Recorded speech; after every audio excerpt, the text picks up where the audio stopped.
So let's talk about the risk with DDP. We've got several questions that came in, so I'm going to list them all out and then we can talk about them. Under DDP, who is the importer of record? If the seller uses the wrong HGS code, who is liable? Who is responsible for import clearance charges with D terms? And do DDP terms include current tariffs? So this is several different people's questions, so I think you guys can answer this. Yeah, why don't you start from the top again? Yeah. And we'll answer them one by one. Okay, under DDP, who is the importer of record? And if the seller uses the wrong HGS code, who's liable? Seller and the seller. On a DDP term, if it's an import into the States, your seller is the importer of record. They should have filled out a power of attorney to the customs broker here in the States, and they are responsible to pay the duty and be the importer of record, duties and tax. So if they mess up the tariff, it's up to them. That they have to pay the duty that they've chosen based on that HTS. So there's a risk right there. Now if they've chosen the wrong tariff, and it's now inevitably, if you're buying from them, the duty's incorporated in the cost of the product as well.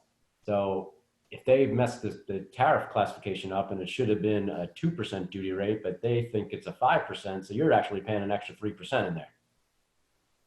And would that be the same on an export out of the United States with DDP terms as well?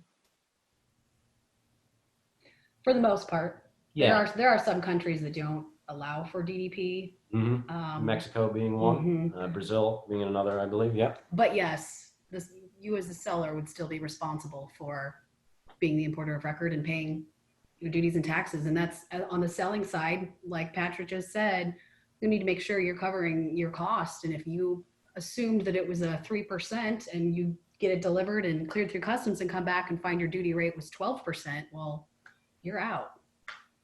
Does DDP terms, do they include current tariffs? I think what that's meaning, say like the additional tariffs, maybe the section 301 or 232. Well, yeah, it is what it is. The product isn't, no matter who the importer of record is, the product should be classified properly, which is the most important thing as an importer to get right, to be honest. So yes, if it's eligible for section 301 or a section 232 tariff, in addition to the standard HTS, tariff within chapters 1 and 97, then yeah, it's definitely still applicable. Can you guys maybe touch on some of the risk involved with DDP, much like the Ex-Works sort of risk involved? Sure. Yeah. I mean, we see a lot is this. They bought a DDP. It gets to say O'Hare Airport, and you call up the forwarder who your shipper told you to contact, and it says, "Well, we didn't get the power of attorney from them. You mind signing for us here?" Because it's again, a lot of the sellers won't know, okay, I need to get a power of attorney for it to be cleared. You don't need that in a lot of other countries. So they could be selling to, another country such as India, where on a DDP term, and they never had to fill out any power of attorney form. It's kind of unique for the States, I believe, in some aspect.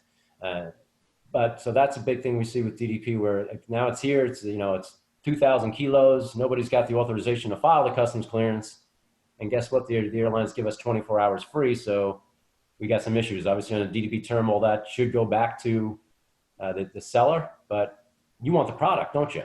So that's one area where we want our buyers to avoid DDP, because the sellers just don't know the rules and regulations here, as you do as an importer, or you would if you reached out to a broker to get that information. And as a seller, why should I avoid DDP? Well, I think, again, just the same reasons why, with the tariff situation and the clearance situation, if you're confident with your forwarder and their agent abroad that they have, everything buttoned down and everything, the process is mapped out, then okay, it's definitely possible. There's not, I won't say DDP can't be used, but there's just a lot more risk. You are on the hook to get all the way to the door. So again, if there's something going wrong in that destination country, there's a riot, there's a strike, there's something that pops up, again, you're on the hook. And then additionally, if you get into places such as Europe, there's a GST involved and a VAT involved, and that should be specified, initially within the contract, who's paying that. And I've seen it both ways, where the importer, who's in the United States, gets registered over there and is able to claim back the VAT. I think that's a pretty laborious challenge and process, but it can be done. I have some clients that do it. But it's a lot easier for the company in the destination country to claim that VAT back.